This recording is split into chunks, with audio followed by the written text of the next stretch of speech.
संपूर्ण घटना सीसीटीव्ही मध्ये कैद झालेली आहे।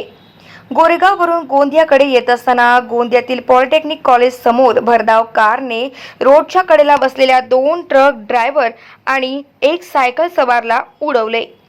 या घटनेत 2 ट्रक ड्रायव्हर आणि सायकल सवार गंभीर जखमी झाले। कार चालक भरवेगाने गोंदिया शहरातील गणेश नगरकडे जात असताना ही घटना घडली आहे। खोमेश उरकुडे वय वर्ष 24 राहणे कोसेटोला गोरेगाव असे असून जखमीमध्ये हेमराज राऊत वय वर्ष 54 राहणे कारंजा आणि कादिर शेख वय वर्ष 38 राहणे फुलचूर तर सायकल सवार देखील गंभीर जखमी झाला असून यांच्यावर खासगी रुग्णालयात उपचार सुरू आहे। गाव माझा न्यूज करिता राधाकिसन चुटे, गोंदिया।